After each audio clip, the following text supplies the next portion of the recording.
Nous continuons à notre série d'exercices portant sur les nombres complexes, notamment avec l'exercice numéro 6. Donc, ça nous dit quoi? On considère la fonction polynôme P de C définie par P de Z qui est égal à Z à la puissance 4 moins 4Z au cube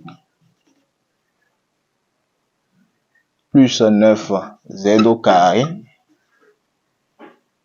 moins 4Z plus 8.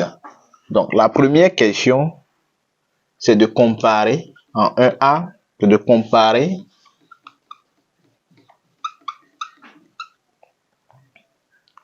P de Z bar et P de Z le tout bar. Donc, pour pouvoir les comparer, vous êtes d'accord avec moi que premièrement, il faut les calculer. Donc, on va calculer premièrement P de Z bar. Que me donne P de Z bar? Donc, tout d'abord, remarquez ceci. Lorsque j'ai P de Z, donc tout ce qui est ici est Z. Pour avoir P de Z bar, vous voyez qu'il suffirait qu'on remplace dans l'expression de P de Z, il suffirait qu'on remplace Z par Z bar pour avoir l'expression de P de Z bar. Donc, c'est ce que nous allons faire. Donc, P de Z bar serait Z bar à la puissance 4 moins 4 Z bar. Donc, quand je remplace Z par Z bar, vous verrez que tout ce qui est en Z dans l'expression de P de Z va devenir Z bar. Donc, ça fait moins 4 Z bar au cube plus 9 Z bar au carré moins 4 Z bar plus 8. Donc ici, il n'y a plus rien à faire, il n'y a plus rien à calculer. Donc, on s'arrête à ce niveau. Donc, ce qu'on va faire, on va essayer de calculer P de Z, le tout bar. Donc, nous calculons P de Z, le tout bar. Vous remarquez que toute l'expression de P de Z on doit chercher le conjugué de toute l'expression de P de Z. Donc, P de Z, le tout bar, ça me donnera... J'écris d'abord l'expression de P de Z. On va faire Z à la puissance 4 moins 4 Z au cube plus 9 Z au carré moins 4 Z plus 8 bar. Donc ici, contrairement à P de Z bar, ici, j'ai l'expression là, je peux la calculer en utilisant les propriétés portant sur le conjugué d'un nombre complexe. Donc, comme on l'avait vu dans la vidéo précédente, le conjugué de la somme, ça fait la somme des conjugués. Donc, si j'applique ça ici, ça me fait premièrement Z bar. Donc, c'est-à-dire que le conjugué va, à chaque fois que j'ai une somme ou bien une différence, le conjugué va se scinder. Donc, j'aurai Z à la puissance 4, le tout bar, moins 4 Z au cube, bar également, plus 9 Z au carré bar moins 4 Z bar plus 8. Tout ça là c'est possible car conjugué de Z1 plus Z2 sont conjugués, c'est égal à Z1 sont conjugués plus Z2 sont conjugués. Donc pour souci de compréhension, vous pouvez aller visionner les anciennes vidéos, notamment l'exercice numéro 5 qu'on vient de traiter, et vous comprendrez voilà comment tout ça est possible. Donc Z à la puissance 4 de tout bar, toujours en utilisant les propriétés sur les conjugués, la puissance là peut sortir carrément et le conjugué va venir prendre la place de la puissance. Donc on aura Z bar à la puissance 4. C'est comme s'il y a un changement de position entre le conjugué et puis la puissance. Donc ici également, 4 fois Z au cube. Donc toujours en utilisant les propriétés sur les conjugués, le produit du conjugué, ça fait le conjugué du produit, c'est également vrai. Donc ici, d'abord, on aura moins 4 bar multiplié par z au cube bar. Mais comme précédemment, le conjugué va venir prendre la place de la puissance.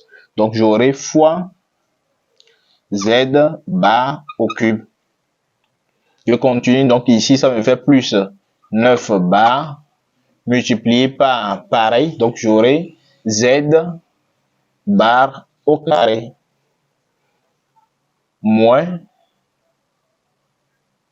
4 bar fois z bar plus 8.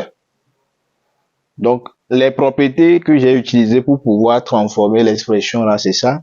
Donc les propriétés sont z1 fois z2 bar, ça fait z1 bar que multiplie z2 bar. Donc c'est la propriété là que j'ai utilisée au niveau de 4 fois z au cube bar pour pouvoir avoir 4 bar fois z au cube bar. Maintenant, la seconde propriété qui me permet également de pouvoir changer la position entre la puissance et puis le conjugué, c'est celle-ci. Ça me dit que si j'ai z1 à la puissance n bar, ça me fait z1 bar, le tout maintenant à la puissance n. Donc, c'est les deux propriétés là. Utilisez bien les deux propriétés là. Et vous verrez que vous allez avoir de facilité pour pouvoir transformer l'expression avec cette expression là pour finalement avoir celle-ci. Donc, je continue toujours avec P de Z, le tout bas. Donc, P de Z, le tout bas, ça me fait Z bar à la puissance 4. Là, il n'y a rien à faire, donc ça me fait Z bar à la puissance 4. Le conjugué de 4, étant donné que 4 est réel, son conjugué demeure lui-même. Donc ça me fait 4 toujours, donc ça me fait moins 4 Z bar au cube. Z bar au cube. Le conjugué de 9, pareil, donc ça fait plus 9 Z bar au carré. Moins 4 Z bar plus 8. Voilà, donc arrivé à ce niveau, donc tout ce qui vous reste à faire, c'est de comparer l'expression de P de Z,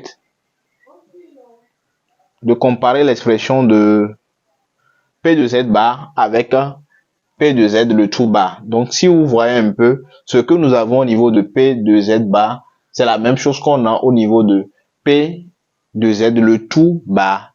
Donc la question qui est de comparer P de Z, donc la comparaison finalement on a quoi? On a P de Z bar est égal à quoi? P de Z le tout bar. On enchaîne avec la deuxième question qui est de calculer en B P de I. Donc pour calculer P de I, comme vous l'aurez constaté, il suffit de remplacer dans l'expression de P de Z, Z par I. Donc vous allez reprendre P de Z, mais vous allez tout simplement remplacer quoi? Z là par I. Donc P de I sera égal à I à la puissance 4 moins 4 I au cube plus 9 I au carré moins 4 fois I plus 8. Donc rapidement, I à la puissance 4, nous le savons, c'est égal à 1. I au cube, ça me fait moins I, que multiplie moins 4, ça me fait plus 4I. I au carré, ça fait moins 1 fois plus 9, ça fait moins 9.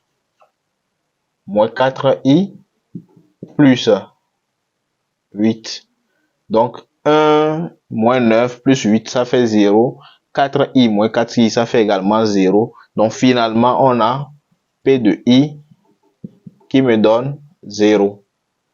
Donc, si j'ai un polynôme, une expression polynomiale, et je remplace un nombre dans ce polynôme et que je retrouve l'expression de ce polynôme-là qui donne 0, ça veut dire tout simplement que ce que tu as remplacé dans le polynôme constitue une racine pour ce polynôme. Donc, arrivé à ce niveau, nous pouvons conclure que I est une racine ou bien un 0 est une racine pour P de Z,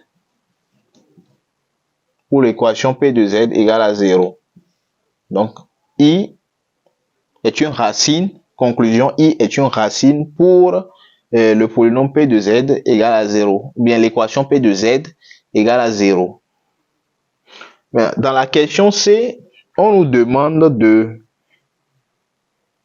déduire, déduisons une, puis deux solutions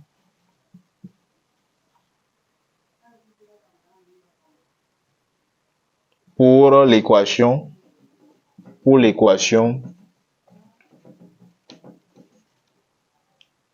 E de point P de Z égale à 0. Donc, on va déduire une et ensuite deux autres solutions pour l'équation P de Z égale à 0. Maintenant, comment tout ça là, on va le faire? Donc, tout d'abord, nous savons que I est une racine pour l'équation E, c'est-à-dire l'équation P de Z égale à 0. Parce que le calcul de P de I me donne 0. Donc ça, je le sais. I est une racine. Et nous savons également, c'est encore au tableau, nous venons de le démontrer, nous savons que P de Z bar est égal à P de Z, le tout bar. Ceci est vrai, quel que soit tout nom complexe Z, quel que soit Z élément de C. Mais comme P de I est égal à 0, P de I égale à 0, si je conjugue l'égalité là, ou bien l'équation là, ça me fait quoi? P de I bar qui serait égal à 0 bar. Donc, ça me fait P de I bar est égal à 0 bar. Or, 0 bar, c'est-à-dire le conjugué de 0, c'est encore 0, du fait que 0 est un nombre réel, complexe réel. Donc, comme ceci, P de Z bar est égal à P de Z, le tout bar, comme ceci est vrai, quel que soit Z complexe, c'est également vrai pour le nom complexe grand Z prenant la valeur I. Donc, ce qui veut dire que, si je reprends l'expression là, en prenant Z égale à I, j'aurai P de I bar qui serait égal à P de I, le tout bar, qui serait égal à P de I, le tout bar. Or, nous savons que P de I, le tout bar, est égal à 0. Donc, ça me fait quoi? Ça entraîne que P de I bar est égal à 0. Comprenez ceci. Nous savons que ça là, c'est vrai, quel que soit Z complexe. Donc, si ceci est vrai, quel que soit Z complexe, c'est également vrai pour Z qui prend la valeur I. Donc, si je remplace I dans l'expression d'en haut, j'aurai quoi? P de I bar qui serait égal à P de I le tout bar. Or, nous avons également démontré que P de I égale à 0, c'est-à-dire que I est une racine. Donc, si je fais toute opération avec les qualités là, c'est-à-dire que, voilà, conjuguer une égalité ne change pas l'égalité. Si je conjugue chaque membre de cette égalité là, je vais me retrouver avec une expression qui sera également vraie. Donc, ce qui veut dire que P de I bar fera également 0 bar qui est encore égal à 0. Donc, P de I bar est égal à 0. Or, P de I, le tout bar, c'est encore P de I bar. Donc, si je le remplace, j'aurai P de I bar est égal à 0. Donc, où est-ce que nous voulons en venir? C'est que on aura P de moins I, parce que le conjugué de I, c'est moins I. Donc, on aura P de moins I qui sera égal à 0. Donc, regardez ceci. Lorsqu'on avait calculé P de I et qu'on a trouvé 0, on a pu déduire que I est une solution pour l'équation P de Z égale à 0 pour l'équation E. Mais par démonstration, on vient de trouver P de moins I aussi qui est égal à 0. Donc, conclusion, on peut dire que moins I est une solution est une solution pour l'équation E. Voilà, donc on a déduit une solution pour l'équation E. Il reste les deux autres solutions parce que l'équation P de Z égale à 0 est une équation de degré 4. Donc je dois me retrouver, comme nous sommes dans les complexes, je dois me retrouver avec 4 solutions. On avait déjà trouvé I qui était une solution. On vient de démontrer que moins I est également solution. Donc on a deux solutions pour le moment. Donc on va déduire les deux autres solutions pour l'équation E. Voilà, déduisons les deux autres solutions pour l'équation E. On sait que I est racine. I est solution de E. Moins I est également solution de E aussi. Donc, si un nombre est solution d'une équation, ça voudrait dire que l'équation là est factorisable par Z moins le nombre. Donc, comme I est solution, ça voudrait dire que P de Z est factorisable. Par, comme I est solution, donc par Z moins I. Moins I est également solution pour P de Z égale à 0. Ce qui veut dire que P de Z toujours serait factorisable par Z moins I. Donc ici, ça fera Z plus I. Voilà. Donc, ce qui va rester de l'équation P de Z égale à 0, qui, nous le savons, est une équation de degré 4, ça sera une équation de deuxième degré. Ça voudrait dire que ça sera une équation de second degré. Parce que là, nous avons quoi? Une expression de premier degré, une deuxième expression de premier degré. Donc, premier degré fois premier degré, ça va nous donner quoi? Une expression de second degré, enlevée dans une expression de quatrième degré, et ça nous donne également une expression de second degré. Ce qui veut dire que on peut mettre alors P de Z sous la forme Z moins I facteur de Z plus I. Et là, on aura une expression de second degré. Mais comme on ne la connaît pas, on va la mettre sous la forme générale d'une équation de second degré qui est AZ au carré plus BZ plus C. Donc, on va essayer de développer ceci pour faire la méthode par identification. Donc, en quoi consiste la méthode? Donc, d'abord, je vais développer parce que ici, nous avons A, B et C qui sont inconnus pour le moment. Donc, je développe. Ça me fait Z au carré plus IZ moins IZ plus 1 facteur de AZ carré plus BZ plus C. Voilà, je vais essayer de réécrire proprement cette expression-là parce que nous avons moins IZ et plus IZ. Donc, ça va partir.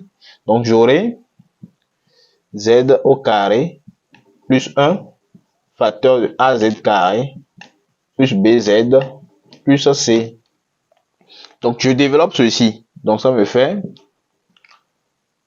AZ à la puissance 4 plus BZ au carré plus CZ au carré plus AZ au carré plus BZ plus C. Tout ça, vous êtes expérimenté là-dedans. C'est juste un simple développement. Donc, arrivé à ce niveau, je vais essayer de regrouper, de réécrire tout ça là proprement. Donc, ça me fait AZ à la puissance 4. Donc, ici, comme j'ai trois termes qui sont à la puissance 2, je vais les mettre en facteur. Donc, ça me fait plus B, plus C, plus A, le tout Z carré, plus BZ, plus C. Donc, voilà l'expression de P de Z. L'expression de P de Z dans laquelle il y a l'inconnu A, B, C. Donc, nous avons également une autre expression de P de Z ici. Donc, par identification, donc je peux déterminer les les variables qui sont inconnues, c'est-à-dire je peux déterminer A, B et C. Donc par identification,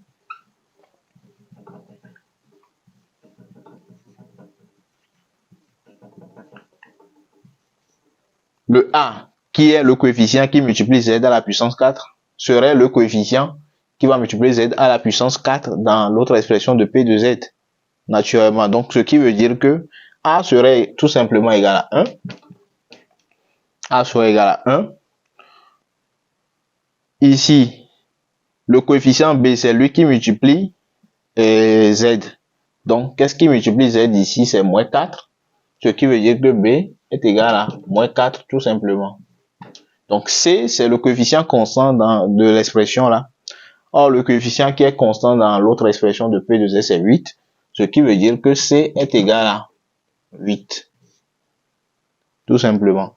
Donc, on vient de déterminer A, B et C. Donc, au final, donc je remplace ça à ce niveau. Je remplace ça à ce niveau. Donc, ça me fait quoi? P de Z qui sera égal à Z au carré plus 1 facteur de...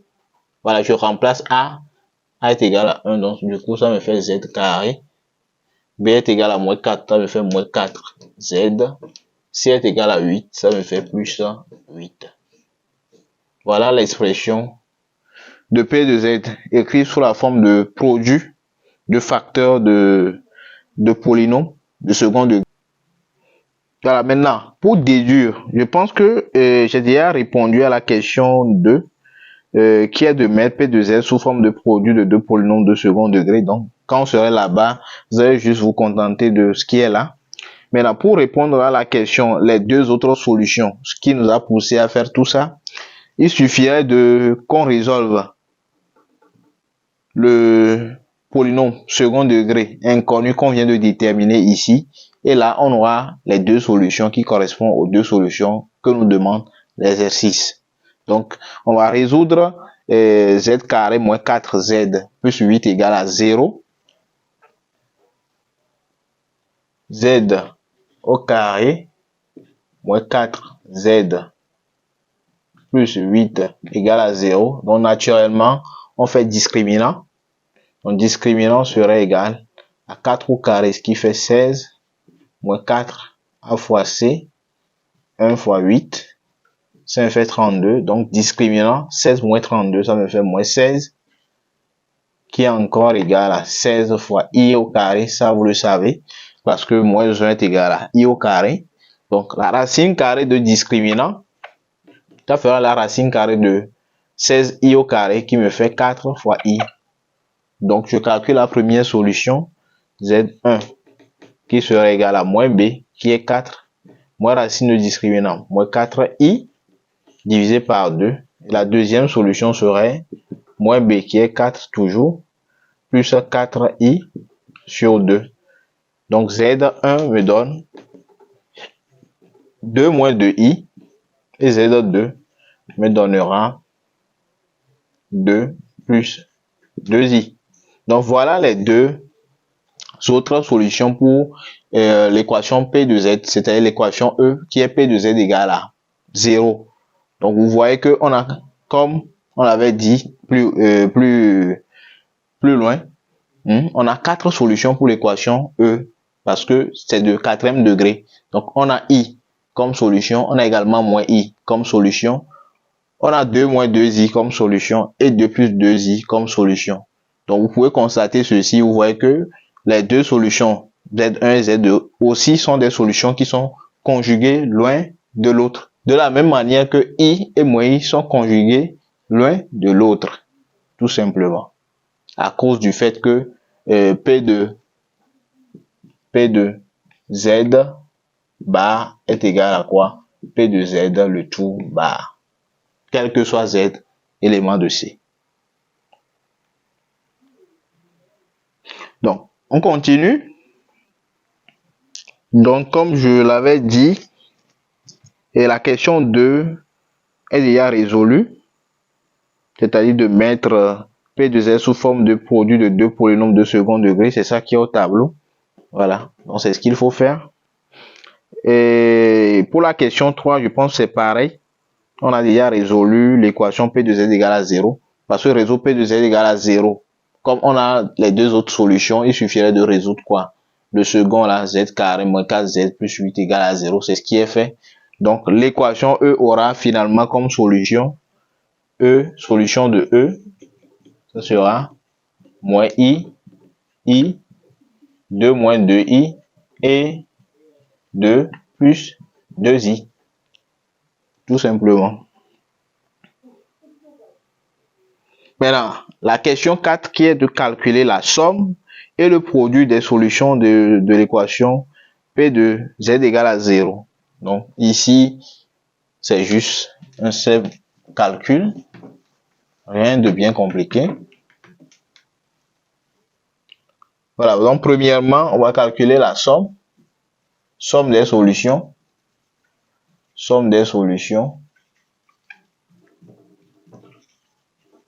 de E, somme des solutions de E, appelons la somme grand S. Donc grand S me fait moins 1 plus I, moins I plutôt, moins I plus I, plus 2 moins 2I, plus 2, plus 2I. Donc moins I plus I, ça part, moins 2I plus 2I, ça part également. Donc ce qui me reste, c'est 2 plus 2, qui fait 4. Donc la somme est égale à 4. Maintenant, concernant le produit, si on le nomme P, le produit, ça sera moins I fois I, que multiplie 2 moins 2I, que multiplie également 2 plus 2I. Moins I fois I, ça fait moins I carré qui me donne 1. Donc, 1 multiplié par tout ça, ça reste ça. Donc, il suffirait que je développe ceci et ceci. Donc, le développement 2 fois 2, ça fait 4. On va me faire 4. 2 fois 2i, ça fait plus 4i. Moins 2i fois 2, ça fait moins 4i. Moins 2i fois 2i. D'abord, ça fait moins i et i qui fait 1. 2 fois 2, ça fait 4. Donc, ça fait plus 4. Donc, j'aurai le produit qui sera égal à 8 parce que moins 4i part avec 4i. Donc, P, le produit est égal à 8. Nous voilà arrivés à la fin de cet exercice.